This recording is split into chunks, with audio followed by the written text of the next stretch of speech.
What's going on, Jerome's? Oh, think twice. Just another day of you and me in paradise at the undisclosed location, locked in the cell. Blink twice if you need help. That was like 7 times.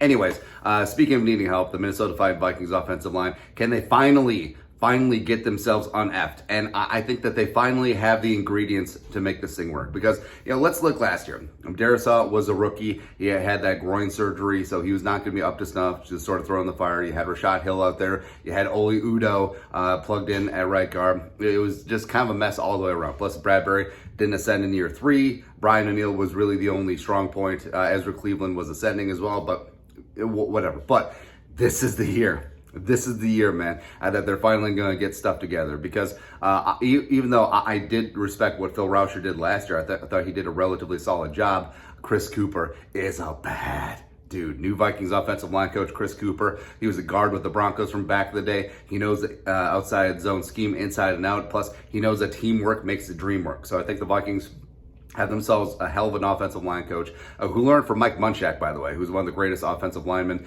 and the greatest offensive line coaches of all time. Plus, Wes Phillips has a tight end offensive line coaching background, so it's good to have your OC know what's going on in the trenches, as well as Kevin O'Connell as a quarterback back in the day. So, of course, he knows the value of an offensive line. And then you have the personnel. So, Darrisaw, year 2.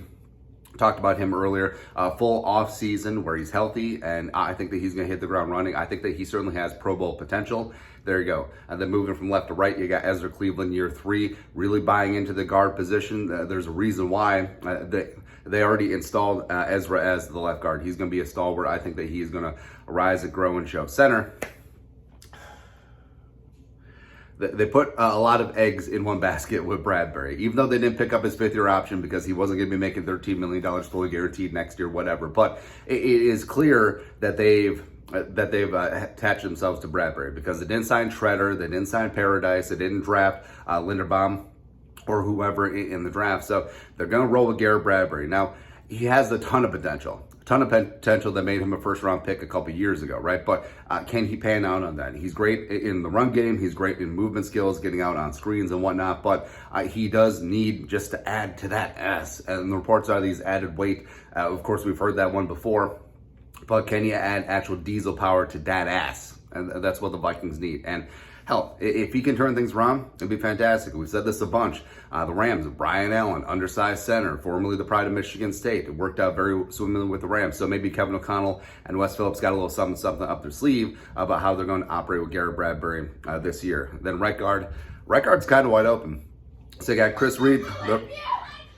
Lots of kids around. So you got Chris Reed, the pride of Mankato State University Community College, coming over from the Colts, filled in extremely well for Quentin Nelson last season. And now he could be the guy that starts at right guard. He could be the guy that even starts at center. They've been giving him some backup center snaps just in case Bradbury doesn't work out. Jesse Davis coming over from the Dolphins, where he was FUBAR. He was not very good at right tackle, but he was a solid right guard. You have Ed Ingram, the rookie, a 2nd-round pick out of LSU. Pass protection is his forte. Maybe he can come in, surprise some people, and take that job. Wyatt Davis, no matter what, I won't give up on Wyatt Davis yet.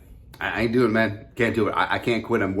It's pretty much the entire draft class last year, whether it be Wyatt Davis, Kellen Mond, or Chas Surratt, or whoever, almost giving them a mulligan because of what was going on with Zimmer and Spielman in that front office dynamics, whatever. But either way, you love the depth along the offensive line. And then, of course, you got Brian O'Neill, who's one of the best right tackles in the game. I would put him top 3, and he ain't 3 in terms of right tackles in the National Football League.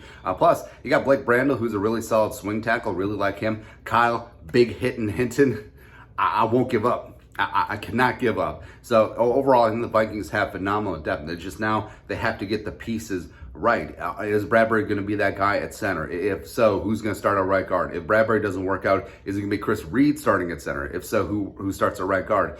Could you have an offensive line that left to right is Darrisaw, Ezra, Chris Reed, rookie Ed Ingram, and also Brian O'Neill? It's possible. It's extremely possible, but I like the possibilities, plus top down on offense. Kevin O'Connell, Wes Phillips, and Chris Cooper, they all understand the offensive line. So I think that great minds are going to get together. I think that the Vikings offensive line is going to be certifiably un-effed. And then they can already run block. We've already established that. I mean, Dalvin will certainly get his. Madison, hopefully Kinkenny will get a little bit as well, but it's the pass protection, notably the interior pass protection. And if they can protect Kirk Cousins, where Kirk can get on some of those 5 and 7 step drops, and he can air out one of the best deep balls in the league, baby.